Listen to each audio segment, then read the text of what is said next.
and we may be already dealing with one of the first foes in Fairy Tail 100 Year Quest, which is a water god dragon. Yes, you are hearing that right. We may have already seen one of the first most terrifying foes definitely to come into this from the continent, which I will say from Guillotina, when we saw this character, I was like, wait, like, because the translations were really rough when this first came out. I'm like, wait, is this one of the god dragons? And I'm like, already, it's like, we've seen, obviously, people with Elseria transforming as well, and we've seen clearly with other people as well, where it's like, we've had Acnologia do it, we've had other kind of, like, what we seemingly know as dragons do this, like, more human transformation, but let's just talk about this whole chapter and all that, because there and talk about the city that once worshipped our protagonist, or should I say one of the major threats and all that. That's going to be Mercfovia, which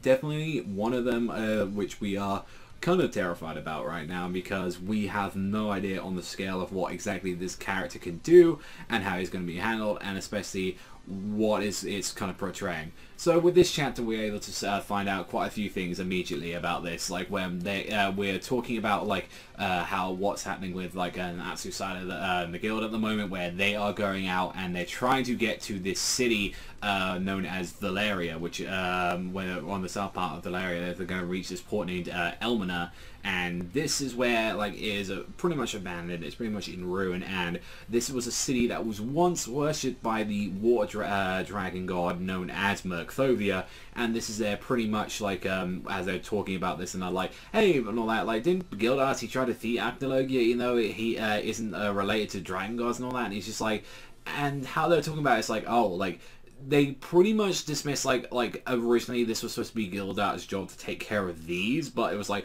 oh, he got Acnologia, and thought it was the same thing. I'm like, okay, it kind of put down like where Gildart's is a bit of an idiot, and I kind of don't like that, because it kind of takes away a little bit from the element of that he got really fucked up bad by like dealing with Acnologia. And especially like one thing I have to say about this chapter as well, where they talked about, whereas like Natsu was like, yeah, I took care of the Acnologia, he beat him by himself. Like, what? No, that wasn't the case at all. When it was like the fight, it was like you had 7 other Dragon Slayers, and just because you dealt the final blow, that you needed everyone for that fight, and he was in a much weakened state. So they're kind of putting as well like some stuff on there where it's like, yeah, I think you might be trying to pushing it a little bit with like Natsu, where it's like, yeah, no, this is how strong he is, and I'm like, no, like definitely this is not the thing where I was like, no, that he had a lot of help dealing with that, and it's clearly, I think, when, I mean, we know we're at the power level of like where the highest people we got right now is probably our Grey and Urza next to like Natsu, like, and they're added onto that if we're not counting people like, you know, Mira, Laxus, Gildarts included into there, and it's like these are the people obviously that you want to deal with this S-Class quest. But there's an addition where Elseria mentioned that like that he will grant any one thing that they wish if they take care of it. This is their reward. There is pretty much a, I'm going to grant you a wish, whether it be infinite money, where, you know, peace, whatever the hell you want. And pretty much we know that, at least with Lucy, that this is going to be the one thing that she wishes for, is that she pretty much wants to have Aquarius back. That's pretty much the one thing that she go, and like a lot of their stuff and all that for the most part was like really kind of the joke stuff at the start, like kind of finding out more about like they're just don't know anything about the continent at all, when they're like going around like Guillotina, and it was like, what the hell is up with this area? Like, what's up with like all the area and like all these weird animals, these like jellyfish things? There was like this weird like pig thing like roaming around. Like, it's pretty much discussing like this is how weird this continent is. And then we get to the other part where we go into Ishgar and returning, and we've got our B team, which is Gajil, Levi, Panther, Lily, and Juvia, which are like, we need to go around here and kind of get some information right now, because they do not trust Toka at all, because it's like, no one should know about Bria, no one should really know about that. That was a year ago. Like, the fact that she knows about this, and that was pretty much a dark guild, he doesn't trust this at all, so they kind of make a little joke about where they're going exploring around, but they're pretty much as well going to try and catch up. It's seemingly that they're going to try and catch up and get some information on the B team, so I kind of like there's another plot where it's like, they're not just sitting around doing nothing, they're kind of doing their own little thing, and I'm looking forward to seeing what exactly they find out about Toka, and like especially whether or not that's going to lead down to on. But the one thing which was interesting was that Elsaria was describing out the dragons is that they've been inactive and seemingly have like not really gotten involved in affairs for a while, and it seems like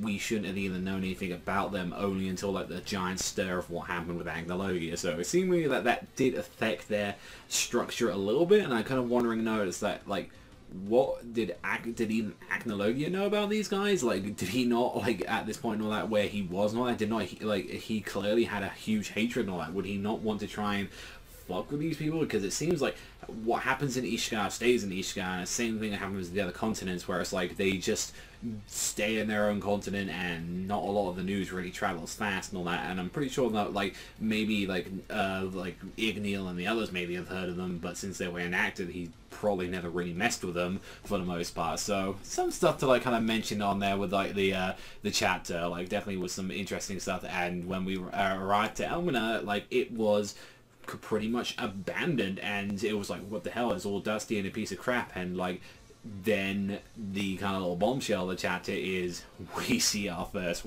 dragon, which is pretty quick. I would say like we're 3 chapters in and we're already meeting one of them straight away, and we see him with this woman like straight up there who is seemingly his servant. And this is like with like the tattoos and everything, the horns, it's like this is Mercfovia or this is someone posing to be him. Like it's one or the other, and it's like I'm interested where this is going to go, what his whole relationship is with this woman as well, and like pretty much the strength wise, because this will be like, I'm kind of curious like where he's going to be kind of acting, because he seems pretty lackadaisical for the most part. So I'm curious exactly where that's going to be going, because he seems like he's a character that doesn't seemingly like cares too much what kind of happens to people. He seems more curious than anything.